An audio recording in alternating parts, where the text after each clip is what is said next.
Fala galera do TendaCast, o podcast que mais viraliza no estado do Espírito Santo. Eu, João Pedro, estou dando início agora a mais uma entrevista para a honra e glória do Senhor. Olha, eu quero te agradecer pela sua audiência e por você se fazer presente nessa entrevista. Hoje eu estou tendo a honra de entrevistar uma pessoa muito especial, pessoa essa que tem um testemunho impactante que eu creio que vai impactar a sua vida. Pastor Daniel, paz do Senhor Jesus. Paz do Senhor É um prazer Jesus. estar te entrevistando, tá? Pastor, é uma honra, tá bom? Pastor, Amém. conta pra mim como que foi a sua experiência para chegar até o estúdio do TendaCast. A paz do Senhor Jesus para todos Amém. os ouvintes, né, internautas que estão participando dessa live. Foi uma honra para mim Glória a receber Deus. esse convite para estar aqui nessa live, nessa entrevista, contando um pouco da nossa história, da nossa Glória a Deus. trajetória como cristão, Aleluia. das nossas experiências de vida, né? E Deus tem algo especial guardado pra gente aqui Amém, eu creio, esta pastor. tarde. E Deus vai impactar bastante pessoas através do seu testemunho, Em né? nome Porque eu de sei Jesus. que é impactante. Em nome de Pastor, Jesus. conta pra mim, é uma regra que a gente tem aqui no TendaCast, pastor, não pode faltar. Conta pra mim como é o seu testemunho. É João Pedro, né? Isso. João Pedro, a gente vem de uma família católica, Uhum. né? Católica, Correto. muito humilde. E o evangelho me encontrou aos 21 anos de idade. Aos 21 anos, né? Aos 21 anos de idade. Eu trabalhava dentro de uma indústria de confecções e lá eu encontrei minha esposa. Ela estava afastada dos caminhos do Sim. Senhor. Ela vinha de uma família evangélica, de berço. Ela estava afastada dos caminhos do Senhor. E lá eu tive o prazer de encontrar minha esposa. Glória a Deus. E a partir do momento que eu fui morar com ela, a gente decidiu seguir os caminhos do Senhor. O pai dela, cristão, e trouxe um trabalho para casa dele, que era um trabalho de lar, feito nos lares, chamado Sim. Chá da Vitória. Chá da Vitória. Chá da Vitória. Rapaz, que forte. E eu muito assim, no mundo ainda, né? Sim. Bebendo. Não estava ainda convertido, né? Não sabia o que era evangelho, né? Bebendo, fumava, gostava muito de futebol. E um dia, meu sogro foi lá e falou assim, hoje você não vai sair, hoje você vai no culto, Uau. no lar, no culto lá na minha casa. Que era do lado da minha casa, né? Sim. Aí a igreja Assembleia de Deus lá do Colúmbia, do bairro Colúmbia, em Colatina, Sim. foi lá fazer o culto. E naquele dia eu recebi uma profecia de uma da pregadora que estava lá, que é a minha mãezona na fé, irmã missionária Neide. E eu recebi essa profecia que eu seria um ministro da palavra de Deus. Uau, que forte. E a partir daquele momento ali, eu entrei no estado de transformação do evangelho. Não foi fácil, né? Eu tive que abrir mão de muitas coisas para aceitar a chamada de Deus na minha vida, mas já se vão uma década pregando a palavra Uau. de Deus, de conversão, Glória a Deus. muita experiência para contar aí. Pastor Daniel, é forte, né? É forte. Sempre quando a gente começa a nossa carreira, a nossa jornada com Deus, a gente tem que renunciar. Né? O senhor acha que a renúncia é, sim, necessária para ter uma vida com Deus? Na verdade, a renúncia é o primeiro requisito que Deus nos cobra, né? A renúncia. Primeiro, ele tira algo de nós, que é nosso, para colocar algo que é dele. Uau. Sabe? Ele arranca aquilo que é nosso, porque toda a bagagem que a gente leva antes de encontrar Jesus, essa bagagem é nossa. Meu Deus, isso é forte. Essas experiências são nossas. Então, para a gente viver uma vida, eu gosto muito de falar de chamada, de propósito, de processo, para a gente viver no centro da vontade de Deus, ele precisa de retirar aquilo que a gente trouxe lá do mundo, né? Que seja pensamentos ruins, que seja maneiras de andar, maneiras de ver o outro. Então, Deus, ele primeiro entra no estado de lapidação. Daquela joia preciosa. Moldar a joia. Daquela joia. E esse processo, ele é doloroso. Sim. Ele é doloroso porque ele mexe com o prazer, do prazer humano, ele né? Ele fere o ego do ser humano, né, pastor? Ele fere o ego, ele dissipa antigas amizades. Você percebe que seus antigos amigos, eles se distanciaram depois que você foi para o evangelho. Não quer dizer que você se tornou uma pessoa rude. Quer dizer que você está disposto a andar dentro da vontade de Deus, sabe? não deixaram de ser seus amigos, né? Só não estão no mesmo propósito e no mesmo alvo que você está, entendeu? Meu Deus. Então, eu tenho uma frase que eu carrego comigo, que o ministério frutífero, ele às vezes é um ministério solitário. Uau. Sabe? Pastor, isso é forte. O ministério frutífero às vezes é um ministério solitário. Por que que eu falo isso? Porque quando você se apoia em pessoas para frutificar, você fica sempre dependente de pessoas. Agora, a partir do momento que você entende que quem te chamou, ele é o responsável por te direcionar todos os dias, aí o seu ministério passa a ser um ministério frutífero. Porque agora você já vive debaixo da dependência do céu. Do céu. Você não vive debaixo da dependência das pessoas que estão em volta. Entende? Isso é por isso que muitos chamados que tem por aí, pessoas que têm chamados, não fluem. Porque a pessoa pensa, eu não dependo, assim, tanto de Deus, né? Eu preciso de pessoas para me ajudar a me alavancar, a me levantar. Mas a partir do momento que a gente bota na cabeça que a gente é 100% dependente de Deus, Deus ele nos levanta. Existe vários pregadores que fazem e-books, né, de pregação, e é legal. E eles citam que o homem de Deus ele precisa de conexões. Mas eu tenho um ponto crítico nisso. Até onde vai a dependência da sua chamada para depender de conexões para Deus te levar em determinado lugar? Sabe? Isso é profundo, hein? Eu acho assim, a única conexão que a chamada precisa, porque eu vou falar algo aqui que é profundo. A chamada é muito maior do que o instrumento que Deus usa, sabe? Isso é forte. A chamada ela é muito maior do que o instrumento que Deus usa, né? Você somos barro. A nossa chamada é a causa maior de nós estarmos aqui. Sabe? A nossa chamada é a causa maior de nós estarmos aqui. Sim, porque todo homem ele vive debaixo do sol por um propósito. Porque o homem que vive na terra sem propósito, ele é uma alma vagando, sem direção, sem direção, sem rumo. Todos nós vivemos em prol de um propósito. Basta nós aceitarmos o propósito ou não, sabe? E a gente percebe que existem muitas pessoas talentosas que têm chamada, só que não entendeu ainda quem elas são em Deus. Quem elas são em Deus. Quem elas são em Pastor, Deus. O senhor entrou num ponto muito importante. Muita gente tem chamada, mas não entendeu quem ela é em Deus. Sim, quem elas são em Deus. Aí fica a mercê de ramificações e de conexões, porque, na verdade, não entendeu quem elas são em Deus, sabe? Nem todo mundo vai pregar nos Gideões, nem todo mundo vai pregar no Bom Samaritano. Isso é fato. Nem todo mundo vai pregar na DCEP.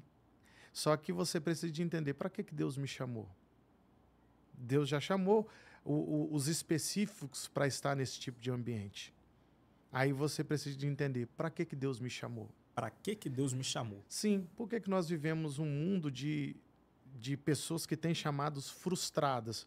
Porque querem ir em lugares que Deus não quer que elas vão. Pastor, tem que bater palma pro senhor depois dessa. Certo? Elas querem ir em lugares que Deus não quer que elas vão. Elas querem ultrapassar a vontade de Deus. Sim. Elas querem impor um tempo e obrigar Deus a levar elas em lugares que Deus não quer que elas vão. É um fato. E você vai perceber que os 3 maiores patriarcas, Abraão, Isaac e Jacó, eles funcionaram melhor no deserto do que nas campinas. Isso é verdade. Eles prosperaram mais no deserto do que nas campinas. A gente tem que entender, João Vitor, que quando Deus te direciona, você carrega junto com a sua chamada chaves. A sua chamada te dá poder de você carregar chaves, né? E quando você chega em ambientes igual Abraão chegou no deserto, Isaac chegou no deserto, Jacó chegou no deserto, o deserto transformou de uma forma que a Bíblia diz que Isaac, Ele plantou ali em Gerar e ele colheu 100 vezes mais. Mas se você pegar a analogia do texto, a crise estava instalada, não tinha água, o povo estava em estado de calamidade. Só que a chamada que Isaac carregava, as chaves que ele carregava, fez com que aquele ambiente se tornasse um ambiente mais frutífero. Uau. Você entende? Uma pessoa pode mudar um ambiente. Uma pessoa que possui chamada, porque a chamada ela te dá chaves, portas, ela te dá acesso, né? Isso. E querendo ou não, pessoas que estão junto com você, acreditando nessa chamada, elas se beneficiam também desse acesso que o céu abre quando você chega em determinados lugares. Entendeu? Uau. Pastor, o senhor falou de chamada. Eu percebi que o senhor domina chamada, sobre a fala da chamada, né? Sim. O senhor falou que o senhor está mais de uma década, né, pregando a palavra de Deus. Pastor, a gente sabe que todo chamado tem seus altos e tem os seus baixos. Qual foi a maior luta que o pastor Daniel enfrentou no seu chamado? A minha maior luta que eu enfrentei no meu chamado é convencer as pessoas que estão perto de mim que Deus me chamou. A maior luta que o senhor enfrentou no chamado é convencer pessoas que estão perto de você que Deus te chamou. Porque, na verdade, a desistência de uma chamada não vem porque você quer parar. Vem porque as pessoas não querem mais acreditar em você. E como o senhor fez para superar isso, pastor? Eu fiz igual o Jeremias fez. Véio. Jeremias orou ao céu e disse, eu não quero mais falar do teu nome. Mas a Bíblia diz que Deus gritou na alma dele e ele falou assim, como eu vou parar de falar no teu nome se quando eu penso em parar é como se um fogo ardesse nos meus ossos. De maneira que eu não consigo me abster ou me controlar. A gente tem que entender, João, que a chamada ela não vem quando a gente se converte. Meu Deus. A chamada, você nasce com ela. Você nasce com ela. Você nasce com essa chamada, com isso que grita, que pulsa dentro de você, sabe? E todas as vezes que homens e mulheres de Deus param, você percebe e você faz uma autoanálise, a maioria deles, mais de 90%, deixou de pregar o evangelho por causa da opinião alheia. Por causa de críticas. Meu Deus. A gente teve um impasse aí com um pregador mirim, né? O Miguel. O Miguel. Sim. Né? Era um cenário propício para ele abandonar o ministério, por causa das críticas, por causa da deflamação, né? A percussão que deu. Você percebe que ele está aí, né? Porque dentro dele existe um propósito, uma chamada que pulsa. Talvez ele não tenha maturidade para entender a dimensão que Deus quer levar ele. Só que, de fato, dentro dele tem uma chamada de Deus. Existe um propósito que Deus chamou ele. Então, a maioria das vezes, aquele que é chamado, ele não para por vontade própria.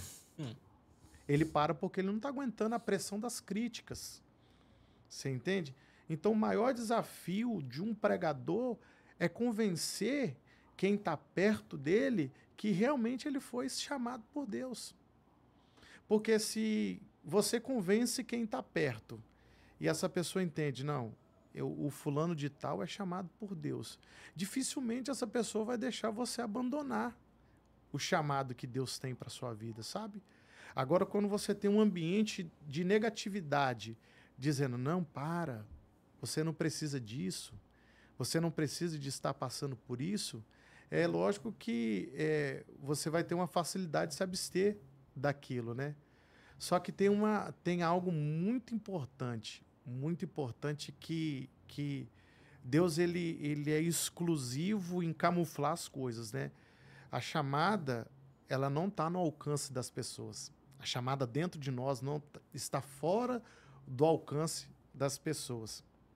Você pega quando Jeremias fala acerca de se abster, de não falar mais no nome de Deus, você percebe que aonde que ele fala que o fogo queima? É nos ossos. Nos ossos. Ele fala, esse fogo é como se um fogo ardesse nos meus ossos. E você percebe que quando a pessoa morre, a única coisa que fica lá na terra é o quê? O osso. O osso. E o osso fala de coisa, de estrutura espiritual e estrutura eterna. O osso fala de estrutura espiritual e estrutura eterna. Então, você percebe aonde que Deus coloca a ação da chamada na nossa vida? Deus coloca a ação da chamada da nossa vida fora do alcance dos humanos. Meu Deus. Você percebe que quando a gente para, a gente não abandona a chamada, ela fica viva lá dentro de nós. Ela fica dentro da gente viva. A gente se abstém dela. Eu não quero mais, só que ela está lá. Te aguardando você voltar. Te aguardando você voltar. E isso quem tem chamada convive com isso para o resto da vida. Porque ela está fora do alcance das mãos humanas. Pastor não consegue anular a chamada de ninguém. Palavras ao contrário não consegue anular a chamada de alguém. Porque justamente ela está num ponto oculto que só Deus tem acesso. A chamada na minha vida e na sua vida. Entende? Então é por isso que eu considero a chamada maior do que o instrumento que Deus usa. Porque você percebe que o instrumento que Deus usa, a morte, leva ele e ele entra em estado de decomposição. Mas o que fica na terra são os ossos, a estrutura, experiências da chamada. Então tudo isso se transforma em forma de história depois. Uau! Né? O nosso nome fica na história, gravado. Na história, né? O seu legado fica. Isso aí. Uau, pastor, boa aplicação, viu? Pastor, teve alguma vez que a dor te ensinou algo?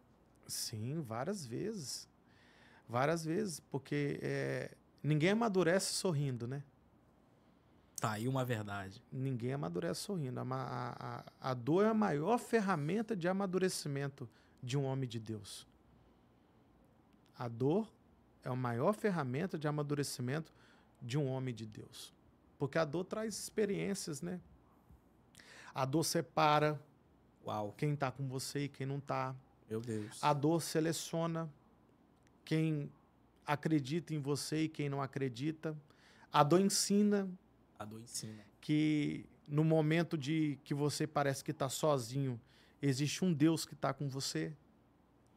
A dor, ela gera em nós uma experiência que ninguém pode dar, somente a dor.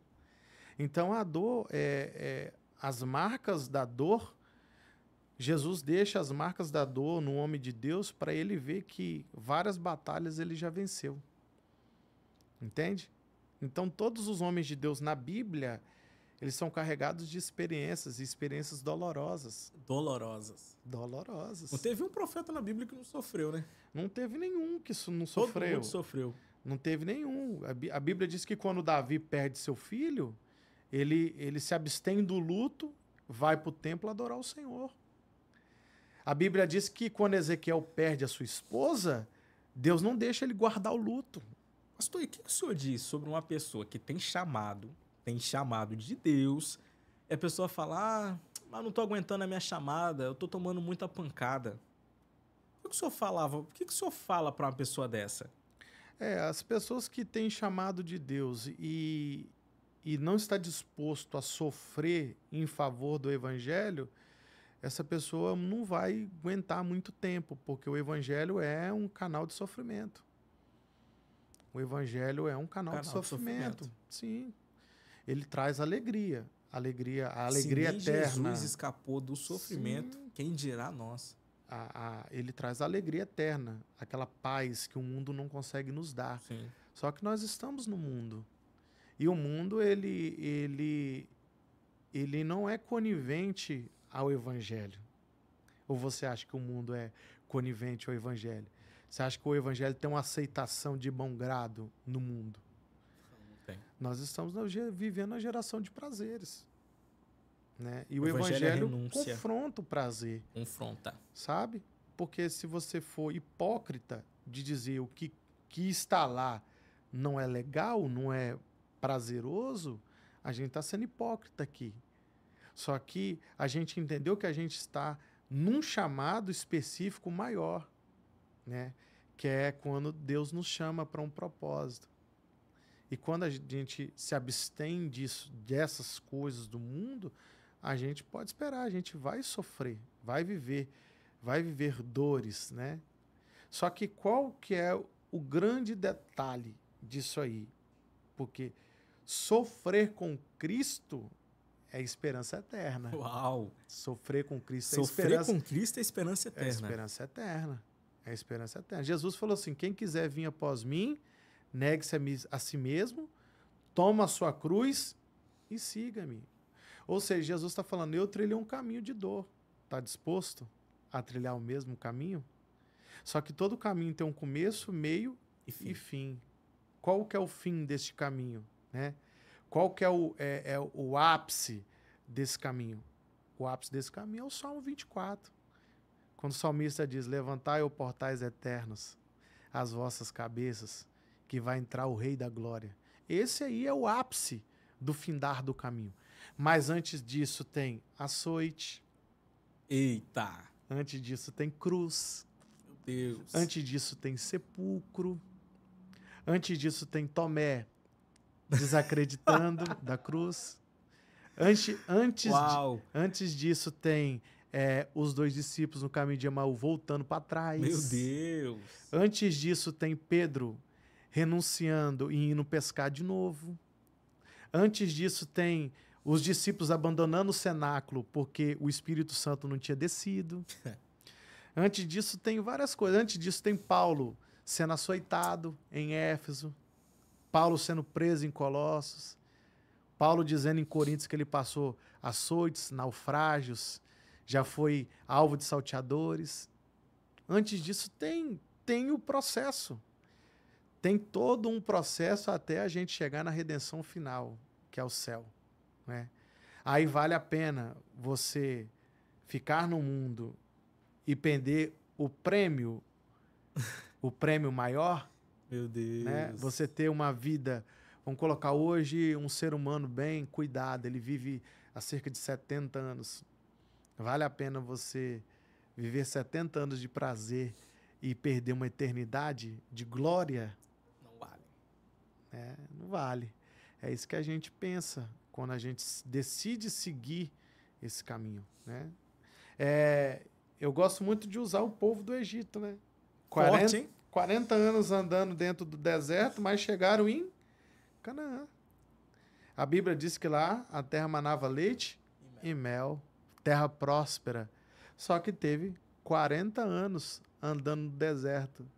Aí você me pergunta, João, poderia ter chegado mais rápido? Sim, poderia. Poderia ter chegado mais rápido, poderia. Pastor? Diversas vezes eles passaram na frente de Canaã. Sério? Diversas vezes. Dessa eu não sabia, não. Uai, Moisés sobe no cume do monte, ele enxerga a terra. Ele vê a terra. Diversas vezes eles passam na porta de Canaã. Meu Deus. E por que não entra? Por quê, pastor? Não entra porque existe entre o objetivo final e o começo da caminhada algo chamado maturidade. Meu Deus. Pastor, olha para a câmera e fala isso.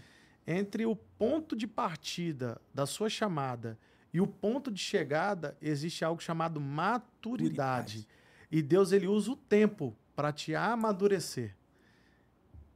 Deus usa o tempo para te amadurecer. Deus usa o tempo para te amadurecer. O povo de Israel precisou de 40 anos para entender onde Deus ia colocar eles. 40 anos para entender. 40 anos de cegueira espiritual. Algo simples, né, pastor? Algo simples, para entender algo simples. 40 anos de cegueira espiritual para entender que Deus que estava conduzindo eles. Meu Deus. Uau. Que aplicação. Eu fiquei sem palavras aqui agora. 40 anos. 40 anos. Então aí você entende que quando a gente sabe quem é Deus e quem somos em Deus, Deus ele acelera o processo. Ele te leva com mais velocidade em direção ao alvo. Mas para isso precisamos entender. Aí você pergunta, mas o pregador surgiu 2 anos e eu tenho 20 que eu estou aí na estrada e ele já explodiu, ele já estourou, ele já prega nos maiores congressos. Por que isso, pastor? Porque ele entendeu quem ele é em Deus. E entendeu quem é o Deus que o chamou. Aí Deus ele se encarrega de acelerar, de colocar você mais rápido nos lugares. Porque ele percebe que você está pronto. Porque não se trata, João, daquilo que você é. Se trata daquilo que você carrega. Entende? Porque se tratar daquilo que eu sou, né? Várias pessoas também vão ter chance de viver o que eu vivo. Mas nem todo mundo está disposto a carregar aquilo que eu carrego. Entende? Entendo. Então é isso. Deus ele leva pessoas por aquilo que as pessoas carregam. Por aquilo que as pessoas estão dispostos a entregar quando chegar no ambiente que Deus quer que ele chegue. Eu gosto muito de usar a vida de Ismael. Eu gosto muito de usar a vida de Ismael. Se você perceber a história de Ismael, você vai perceber que Ismael é um tampa-buraco. Tampa-buraco? Sim ou não? Porque Abraão, avançado de idade, Sarai não pode mais dar filhos a ele, porque o ventre dela é estéril. Ela oferece a concubina H para se deitar com Abraão. Abraão se deita, Ismael nasce. Né? Quantas promessas que Abraão não fez para Ismael? Uau. Porque naquela época Abraão já é poderoso. Já, isso é verdade. Ele já tem servos. Quantas vezes ele não pegou Ismael, levou até nas Campinas e disse, vai ser tudo seu. Quantas vezes? Né? Aí, a partir do momento que Isaac nasce, a Bíblia diz que começa um conflito. Entre Ismael e Isaac. E Isaac. A ponto de Sarai dizer, o filho da concubina não pode herdar a mesma herança que o meu filho. O filho da concubina não pode estar no mesmo ambiente que o meu filho está mais. Isso é bíblico. Isso é bíblico. Isso está na Bíblia. Sarai disse o quê? Abraão, bota a tua serva para fora. Bota a tua serva e o filho dela e o filho dela para fora. E a Bíblia diz que Abraão prepara um bocado de comida ainda e entrega para eles. Mas ele fica inquieto. Ele fica inquieto. Aí Deus precisa de descer e falar com ele, não temas de colocar a serva e o menino para fora, porque dele também farei uma grande nação. Ou seja, Abraão achou que Ismael estava debaixo da dependência dele. Não. Estava debaixo da dependência de Deus, eu já entendi. Pastor, eu cheguei até a arrepiar aqui, isso é muito forte. Ismael estava debaixo da dependência de Deus. De Deus. E mais, a promessa que tinha sobre a vida de Ismael era uma promessa de multiplicação. Multiplicação. Porque ele diz, eu também farei do menino uma grande nação. A mesma promessa que eu tenho na sua vida, Abraão, eu também tenho na vida de Ismael. Aí deita a tua serva e o menino para fora, ele sai. Só que percebe que Abraão está tão preso em fornecer mantimentos para Ismael que ele dá um odre de água. Ele dá um odre, ele dá um pouco de mantimento e coloca para fora. Mas me mostra na Bíblia, João, Deus dizendo, falou assim, dá água para Ismael. Deus não falou. Falou só o quê? Coloca para fora. Deus está dizendo para Abraão, Abraão, até hoje a responsabilidade foi sua. Mas agora a responsabilidade é minha. A partir do momento que ele colocar a perna para fora da sua casa, a responsabilidade é minha. Uau. Isso é tão forte que a água do odre acaba. A água do odre acaba. E ele para, porque ele está ainda debaixo da dependência de Abraão. Ele para debaixo de um pé de árvore. A Bíblia diz que H, ela chora, ela vira as costas, se distancia um tiro de arco, de flecha, e ela diz, para que eu não veja o menino morrer. Aqui que entra o segredo da chamada. Tô todo arrepiado. Aqui que entra o segredo da chamada. Quem gerou Ismael? Agar, não foi? Ela chora. Só que a Bíblia diz que Deus ouviu o grito do menino. Ela chora, ela vira as costas, ela gerou Ismael. Ela vira as costas para ele e diz, para que eu não veja o menino morrer. Agar também está debaixo da dependência da casa de Abraão. Porque ela percebe, a água do odre acabou, a chamada vai embora. Não tem como mais seguir daqui para frente. A Bíblia diz que eles estão num deserto chamado Seba, que é o tradicional deserto de Berseba. Eles estão num deserto chamado Seba, debaixo de um pé de árvore. Ela chora, se distancia, vira as costas para Ismael e ela vira as costas para aquilo que ela gerou. Uau! Foi ela que gerou o Ismael. Que gerou. E ela tá virando as costas para aquilo mesmo que ela mesma gerou. Que ela gerou. Ela tá abandonando aquilo que ela gerou por falta de recursos. Porque ela tá presa dentro do regime da casa de Abraão. Certo? Aí a Bíblia diz que ela chora, só que Deus ouve o grito do menino. Né? E o menino aqui, na analogia, é aquilo que ela gera, é a chamada. A promessa. A promessa. Agar estava carregando no colo dela a promessa. A promessa. Uau! Ela vira, abandona e ela fala, para que eu não veja o menino morrer. Aí a Bíblia diz, e Deus ouviu o grito do menino. Pastor, Agar virou as costas para a promessa de Deus. Virou as costas para a promessa de Deus. Mas só que todas as vezes que a gente vira as costas para a promessa de Deus, a promessa sempre gritará mais alto do que a nossa vontade de desistir. Pastor, repete isso, pelo amor de Deus. Todas as vezes que a gente virar as costas para aquilo que nós mesmos geramos, não foi ninguém, foi nós mesmos que geramos, né? A chamada sempre gritará mais alto do que a nossa vontade de desistir. E a velocidade do grito da chamada é diferente da velocidade do grito da murmuração. Porque a murmuração fala assim, eu não tenho recurso, a água do odre acabou, não tem como sair daqui para frente, o deserto é escaldante, só que a chamada grita, se você gerou, você tem condição de ir para frente, de ir mais além. Então a gente precisa de entender que a chamada é muito maior, anos-luz maior do que o instrumento que Deus usa. Entendeu? Uau.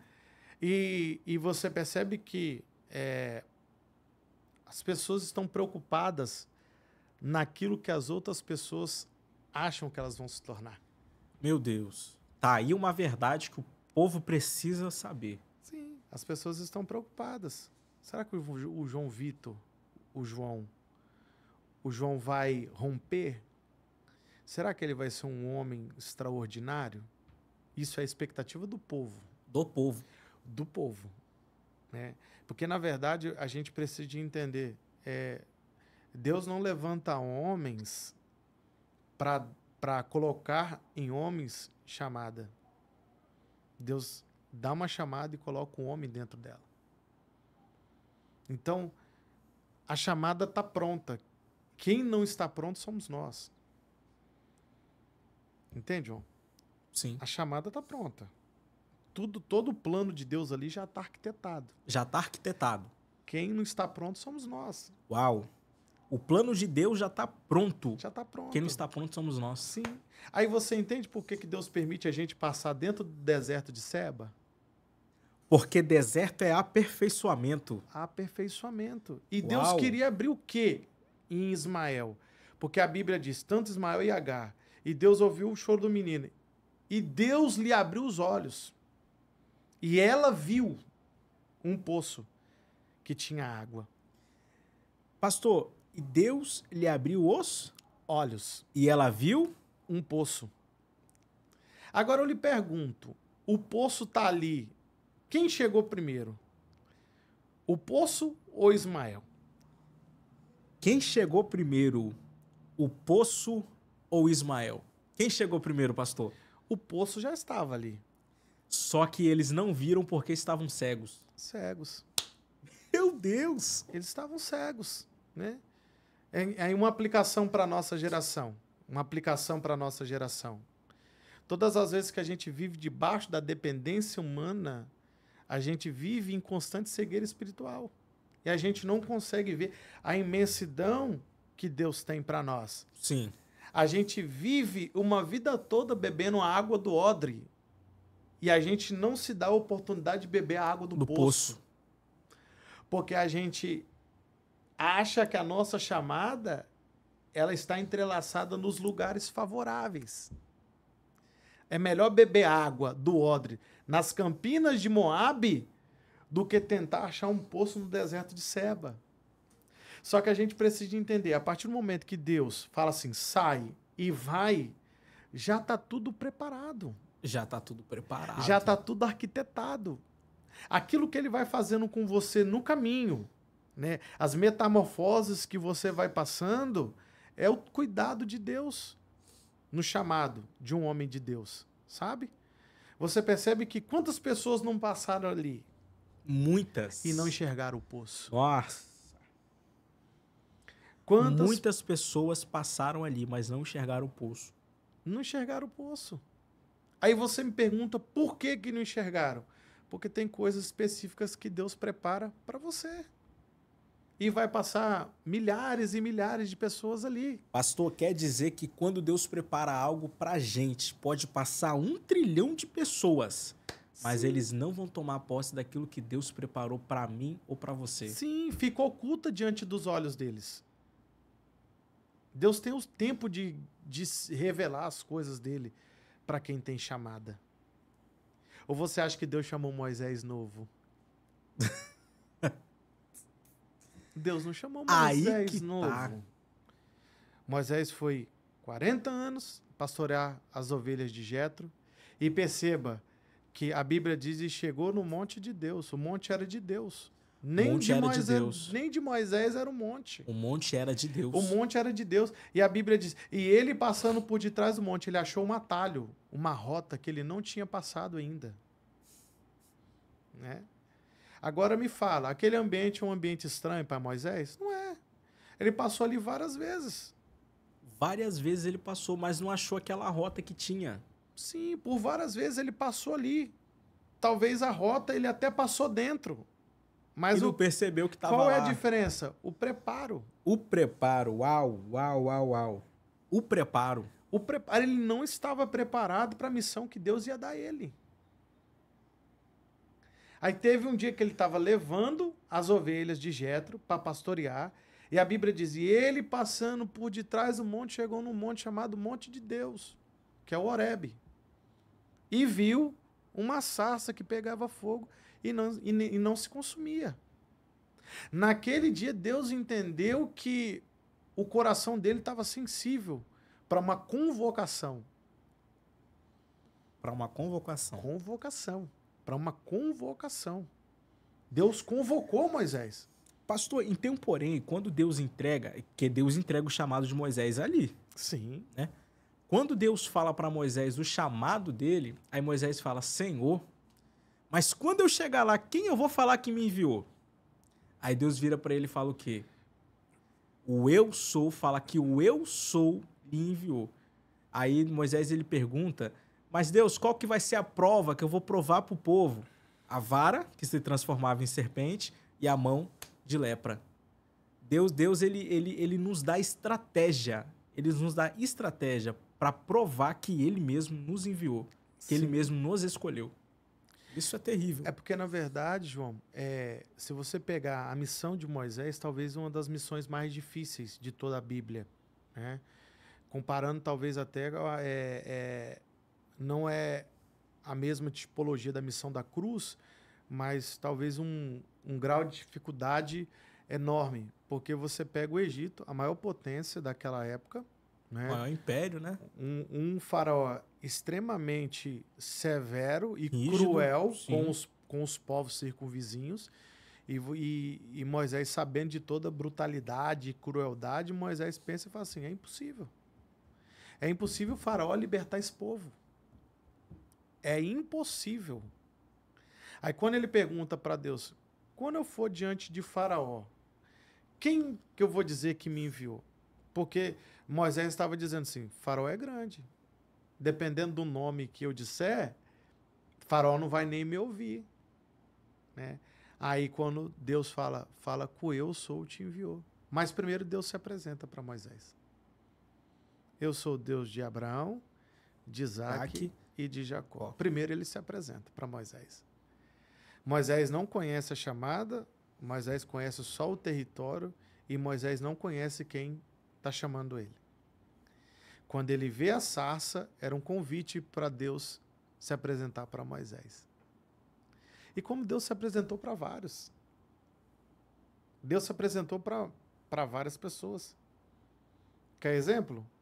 Para Isaac. Você percebe que Isaac tinha tido várias experiências com Deus por causa de seu pai Abraão.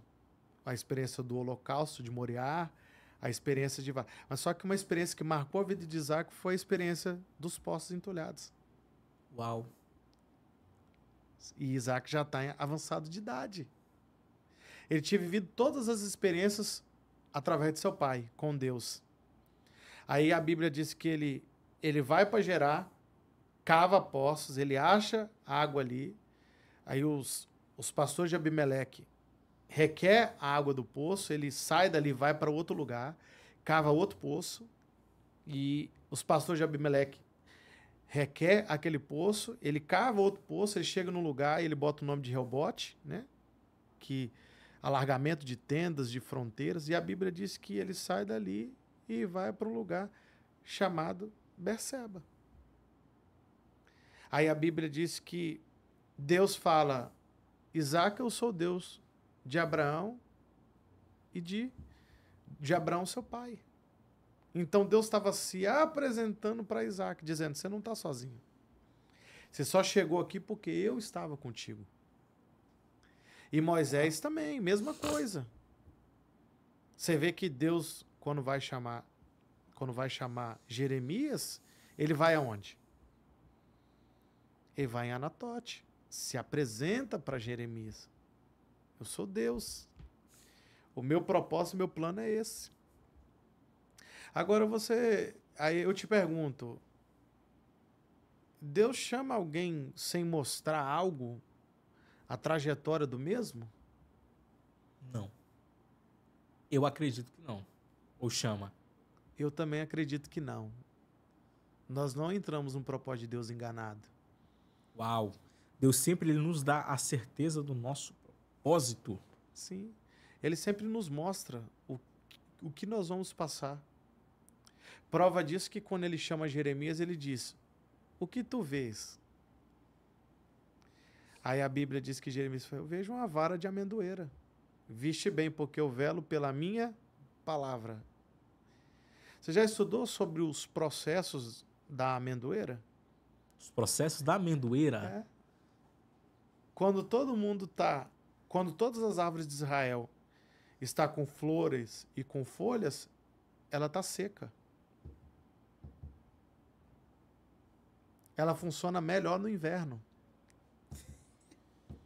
Ela floresce no inverno. Meu Deus! Ela floresce no inverno. E inverno é a estação de desafios.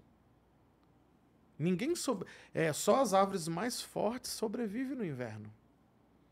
Ela não só sobrevive, como ela floresce e frutifica no inverno. Floresce e frutifica no inverno. Floresce e frutifica no inverno. Deus estava mostrando Jeremias cisterna. Deus estava mostrando Jeremias açoite. Deus estava mostrando Jeremias a pregação que não teria muito crédito. Só que a Bíblia diz que Deus falou assim: eu velo pela minha palavra. Eu velo pela minha palavra. Então, o mais fascinante da chamada é frutificar em tempos de crise. Frutificar em tempos de crise. Frutificar em tempos de crise. Tá aí a chave. Frutificar em tempos de crise. Pastor, puxando esse gancho de frutificar em tempos de crise, existe propósito sem processo? Não. Não. Não existe? Não, porque o processo é um tempo de fabricação à perfeição. Basta você aceitar ele ou não. Né? Uau! O processo é um tempo de fabricação à perfeição. Sabemos que ninguém é perfeito, né? Ninguém é perfeito. Só que você precisa de entender que a todo momento Deus está te impulsionando e querendo te levar a algum lugar. Aí que tá. Certo? Certo. As águias que voam nos ventos mais fortes são as pequenas? Não é o tamanho que define a sua resistência. Nossa! Não é o tamanho que define a sua resistência. Sim. As aves que voam mais alto são aquelas que são treinadas a estar expostas a ventos fortes. Entende? E isso é um processo. Ela não chegou lá em cima e bateu asa e disse, eu suporto. Ela veio passando níveis. Eu suporto até aqui. Agora Deus já me elevou até um nível maior. Agora eu já suporto os ventos de tanta velocidade. E são níveis que a gente vai galgando. Isso só o tempo pode nos dar. Esses níveis. E a maior fortaleza da chamada não é oratória, não é homilética, não é dicção, não é o tanto que você consegue impor a sua musicalidade ou coordenação vocal, é o tanto que você suporta. O tanto que você suporta. Sim. Tanto que você suporta. Pastor, puxando esse gancho aí, o tanto que você suporta, tem muita gente que quer Jesus, quer abraçar Cristo, mas está fugindo da cruz que Cristo carregou. O que o senhor tem para falar sobre isso? Esse evangelho de fragilidades não é o evangelho de Cristo, né? Porque, na verdade, a gente está falando de dor, de processo, faz parte da chamada. Faz parte. Faz parte da chamada. Porque isso tudo ensina o homem.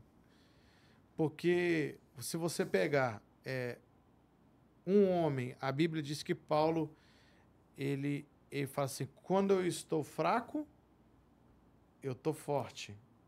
Mas quando eu estou forte, eu estou fraco. Estou fraco. Porque o poder de Deus se aperfeiçoa na nossa fraqueza. O que Paulo está tentando dizer? Paulo está dizendo assim, quando eu conto com as minhas forças, eu sou um homem fraco. Porque as minhas forças falham, as minhas forças acabam. Mas quando todo o ambiente diz que a minha força não resolve, eu abro na minha alma um estado de fragilidade. E pensa num Deus que gosta de trabalhar com homens frágeis, sensíveis. Certo? Esse Deus, é isso que Deus não precisa de homens fortes, Deus precisa de homens sensíveis. Sensíveis à sua voz.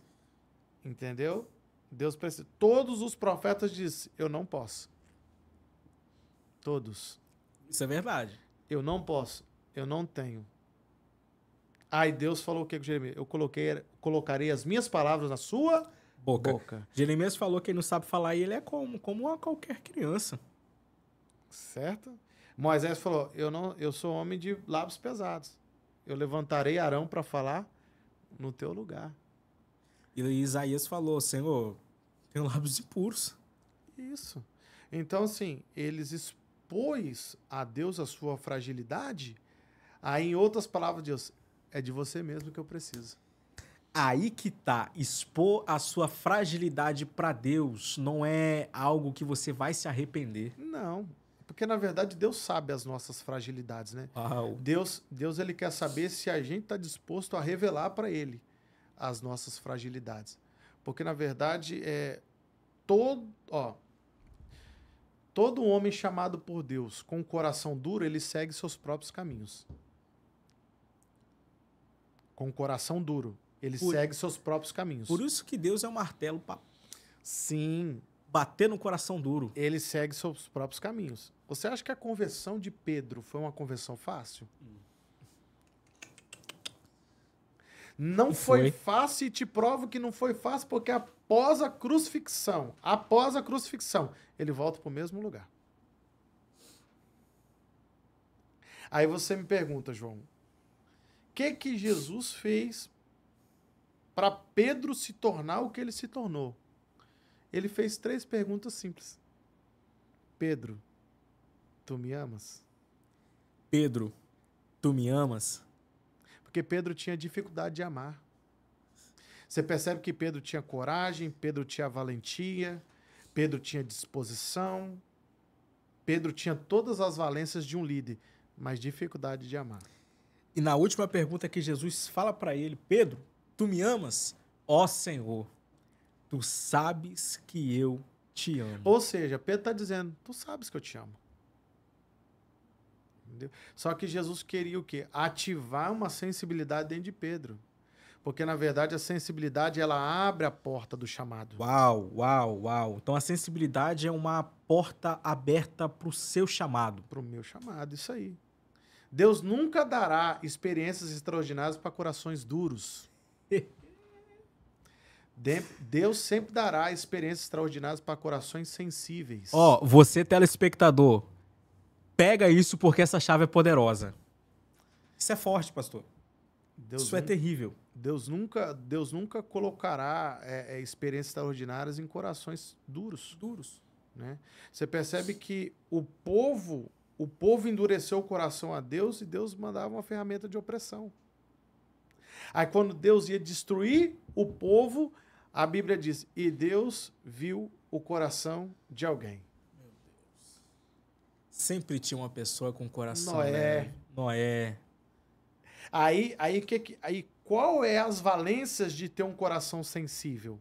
Porque um coração sensível é a casa perfeita para Deus colocar projetos. O coração sensível é a casa perfeita para Deus colocar projetos. Deus falou o que com Noé? Constrói uma arca. Constrói uma arca. Bota a sua família lá dentro. Bota a sua família lá dentro. Entende? Então tem gente que quer ter experiências extraordinárias com Deus, mas o coração não está transformado. Pastor, aí que tá, pastor Daniel. Quando o povo via Noé construindo a arca, criticaram o trabalho dele, mas mal sabia o propósito de Deus na arca. Eu não julgo o povo, porque nem todo mundo vai ter a visão que você tem. Uau! Pastor, repete isso. Nem todo mundo vai ter a visão que você tem. Nem todo mundo. Porque todo homem chamado por Deus, ele é visionário. Eles vão achar que você é doido mesmo, eles vão achar que ele tem uma obsessão pelo chamado de Deus. Eles vão achar que você é maluco mesmo, mas quem te mostrou, mostrou. E a Bíblia diz que ele não é homem para que minta e nem filho do homem para que se arrependa. Isso aí. Talvez né, seria hipocrisia nossa condenar aquele povo naquela época. Mas só que quem Deus deu o projeto foi Noé. Aí vai a senha. Se você mesmo não acredita naquilo que Deus te mostrou, como que as pessoas, se você quer fazer as pessoas acreditarem? Meu Deus. Se Deus disse que você vai cantar, que você vai pregar, que você vai ser um pastor, e você mesmo não acredita. Pastor, a primeira pessoa que deve acreditar no seu chamado não é seu pai, não é sua mãe, não é sua irmã, não é seu vizinho. É você mesmo. Aqui agora vai para os pregadores, né? Por que a mensagem de alguns pregadores não tem efeito? Por quê, pastor? Por quê? Porque nem eles acreditam naquilo que pregam. Uau! Que é isso? Isso é poderoso. Nem eles acreditam naquilo. Tem gente que está pregando tanto, prega de segunda a segunda, mas não vira. Porque não acreditou no seu próprio chamado. Não acredita naquilo que prega. Deus. Por que a gente não vê mais mensagens de arrebatamento da igreja? Porque a maioria dos pregadores não acreditam no arrebatamento da igreja. Isso é poderoso. Então tudo que você coloca sentimento naquilo que fala, na fala, isso tem um efeito espiritual muito grande no céu. A mensagem primeiro precisa de alcançar o coração do pregador para depois alcançar o coração da igreja. Primeiro passa naquele que está expondo a palavra. Sim. Segundo para os seus ouvintes. Se não está fazendo efeito em você, meu amigo, muito menos vai fazer efeito na igreja. Se você não está sentindo o peso da palavra, quem dirá a própria igreja? Sim. Aí é um discurso, é uma palestra, não é uma pregação. Você não está pregando, você está falando. Você está falando.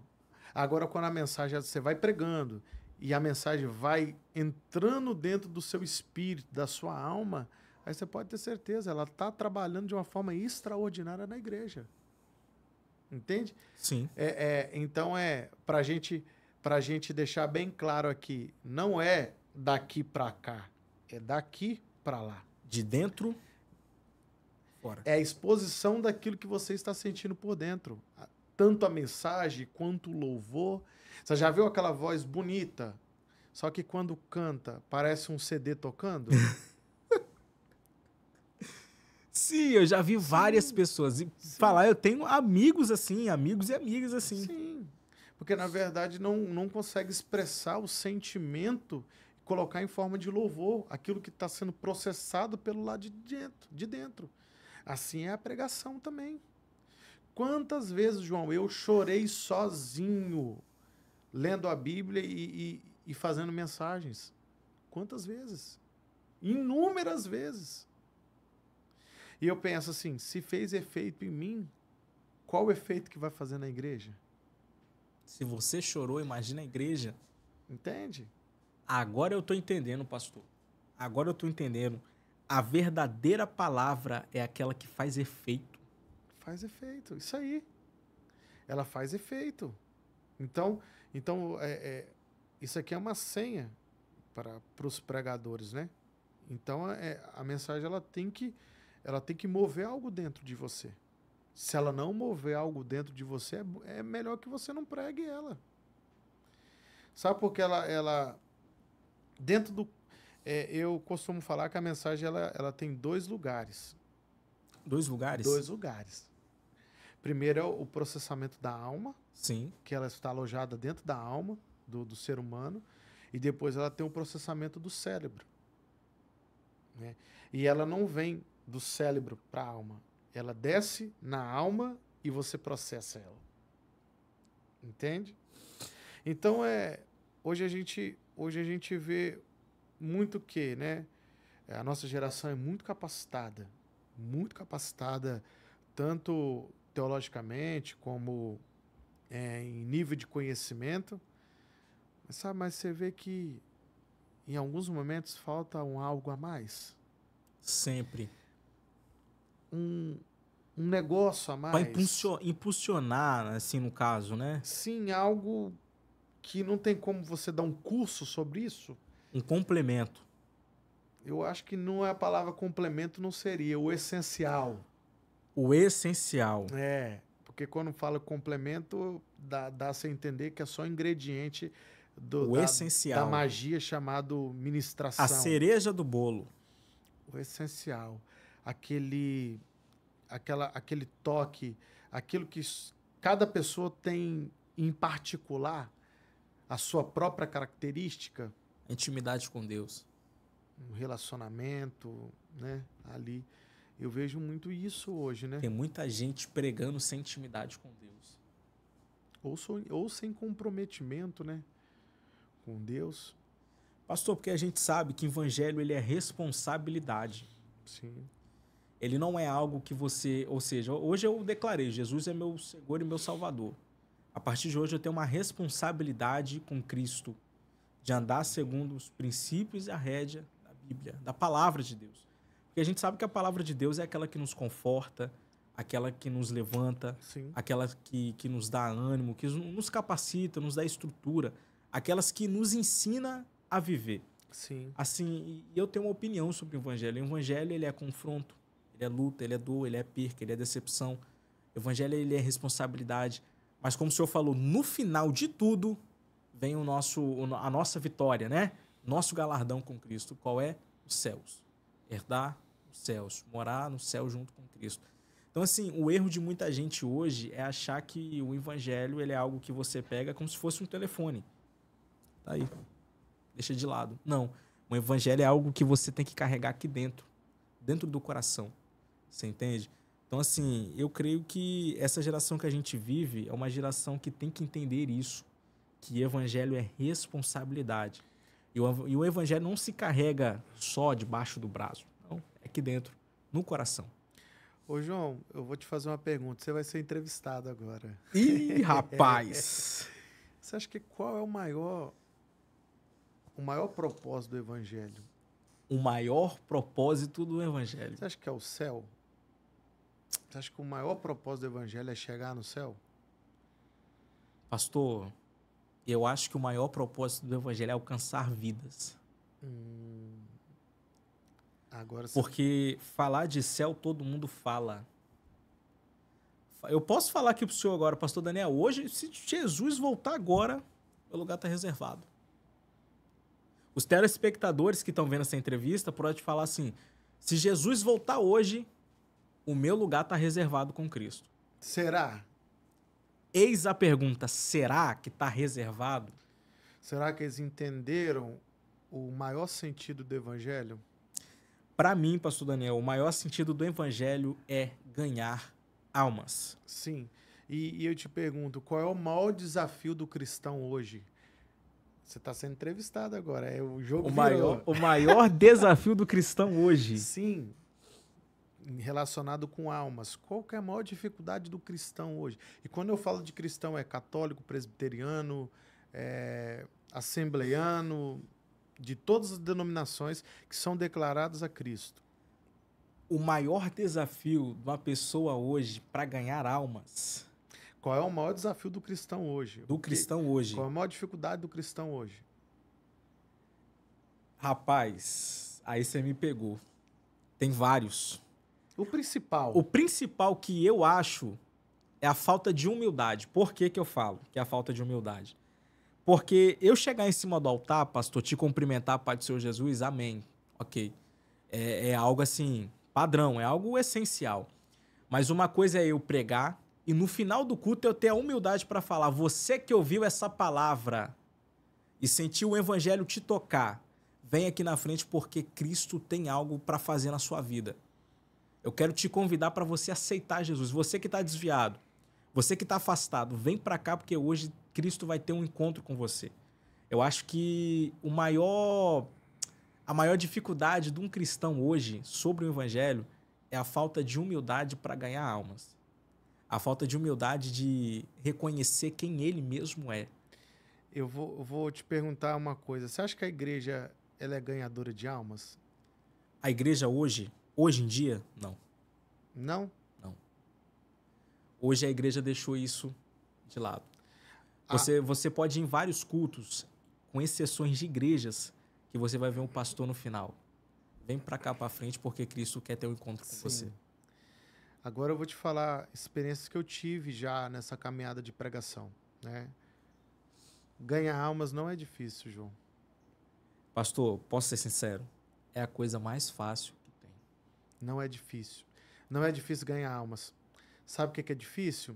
O que, pastor? A gente pega aí, inúmeras vezes a gente vê nas redes sociais, 80 almas veio para Jesus. E quantas vezes você ligou para uma? Uau! O difícil é você manter as 80 almas lá dentro. Meu pai, ele sempre me ensinava, João, quando você fizer o apelo, pede para um obreiro da igreja, pega um papelzinho com a caneta, anota o número de telefone. Sim. Uma coisa é você ganhar, outra coisa é você consolidar. Agora vamos entrar num assunto polêmico? Vamos. Existe pregadores e pregadores pastores.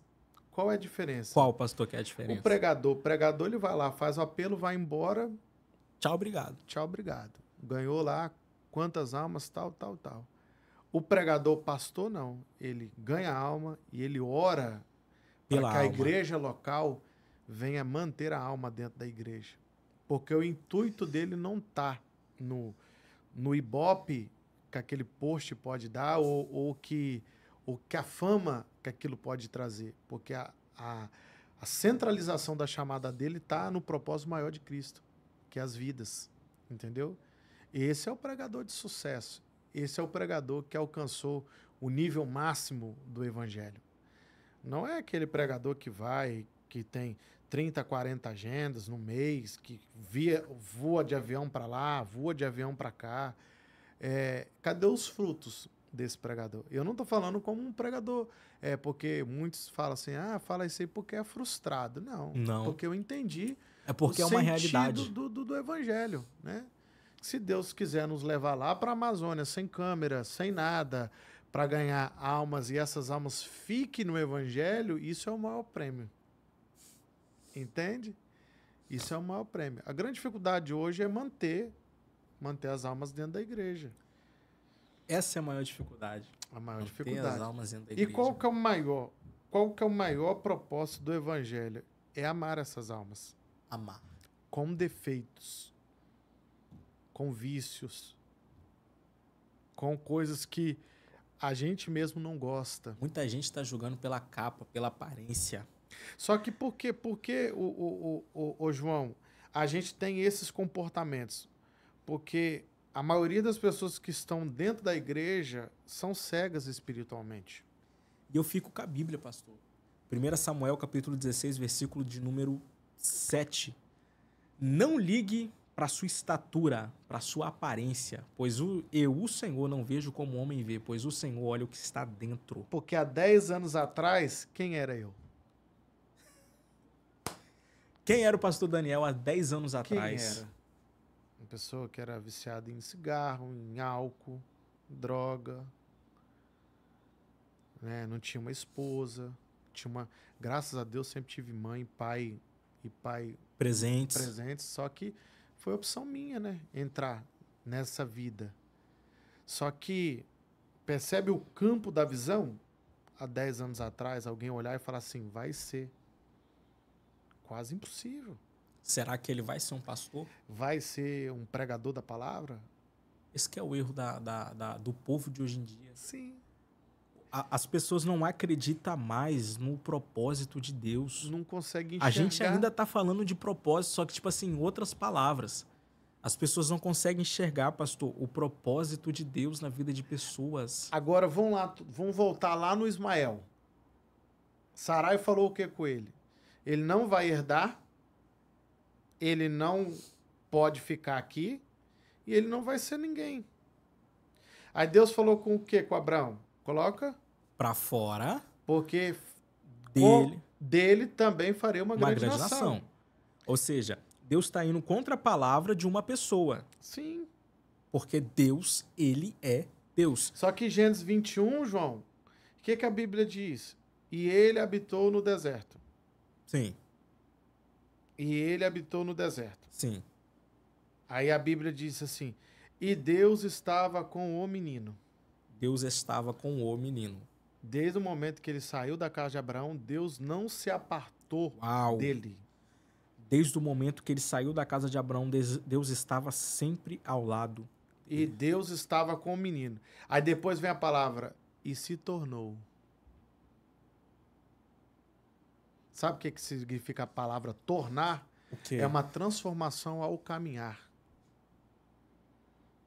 Ele não nasceu pronto, ele se tornou. Ele contrariou. Você tá doido. Ele contrariou todas as palavras que Sarai falou dele. Tudo aquilo que alguém decretou sobre a minha vida no passado, isso não interfere na pessoa que João Pedro, o pastor Daniel, é hoje. Não. Ele se tornou. E a Bíblia dizia, ele virou arqueiro. Agora nós vamos entrar num algo fenomenal. Uau! Tava esperando por isso, hein? Ele se tornou arqueiro ou flecheiro, né? E o que ele se tornou fala muito da trajetória dele. Porque quem era Ismael lá atrás? Era uma flecha. Uau!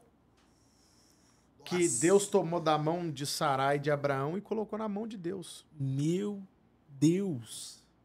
Né? E você percebe que a flecha, quanto mais você puxa para trás, mais longa é a sua distância. Mais na frente você chega. Então vamos falar lá de processos e de propósito. Processos, né? O processo ele faz parte do impulsionamento que Deus faz na vida daqueles que vão se tornar aquilo que Deus falou que eles vão se tornar. Então quanto mais puxaram ele para trás, mais ele foi para frente. Para frente. E percebe que Deus, toda flecha tem um alvo. Toda flecha tem um alvo. Deus não falou para Abraão assim, sai, coloca para fora e vai para onde ele quer. Deita ele para fora. Porque eu vou direcionar ele no alvo certo. Ou seja, Abraão não direcionou Ismael. Foi Deus que direcionou. Tanto Deus que direcionou que ele vai para um lugar insalubre, impróprio, deserto. E ele entende tanto quem ele é em Deus, que a Bíblia diz, e habitou no deserto de Seba. Pastor, que isso, muito ele forte. Ele habitou, ele morou no deserto. Habitar é morar. Do deserto a casa dele. O deserto foi a casa dele. Foi a casa de Ismael. Deus. O deserto foi a casa dele, está no texto. Ele habitou no deserto e se tornou flecheiro. Pastor, então quer dizer que tudo que Ismael aprendeu não foi Abraão que ensinou, mas foi Deus no deserto. As maiores experiências de Ismael foi Deus que deu ele. Uau. Foi Deus que deu ele. Uau. Isso é muito forte. As maiores experiências que ele teve foi Deus que deu ele. No deserto. O deserto da aflição dele, ele tornou no deserto da bênção. De toda a família dele. Oh my God. Que é isso? Ele transformou aquele lugar. Enquanto o lugar ia mudando, ele também foi sendo transformado por Deus. Ele se tornou. Perceba que entre o ponto de partida da chamada dele, que ele não tinha valências nenhuma, ele veio caminhando com Deus e veio se transformando, se tornando, até chegar aonde o texto que eu li para você, quanto que ele não passou aqui, desafios que ele passou, mas ele se tornou. Ó, perceba que, olha que coisa poderosa. Quando ele sai da casa de Abraão, ele é só uma flecha. Na mão de Abraão, de Sarai, e Abraão transfere essa flecha para a mão de Deus. A partir do momento que ele sai e vai para o deserto, a Bíblia diz que ele não se torna uma flecha, ele se torna um arqueiro. Qual a diferença de ser flecha e de ser arqueiro? Flecha, eu estou sendo impulsionado. Agora, quando eu se torno arqueiro, eu que impulsiono. Flecha, eu estou sendo impulsionado. Eu estou sendo impulsionado. Ele foi direcionado àquele local. Só que ele venceu tanto na vida e teve tanta experiência naquele local, que agora ele tem experiência de sobra para contar. Agora ele impulsiona pessoas. Meu Deus! Uma vez eu era impulsionado, mas hoje é eu que impulsiono pessoas. Ele se tornou arqueiro. Em outras palavras, todos aqueles que talvez desacreditados naquela redondeza ali, ele falava assim, ó, eu vim daqui, ó. Eu venci, você também pode vencer. Agora ele impulsiona pessoas. É para isso que serve o nosso testemunho.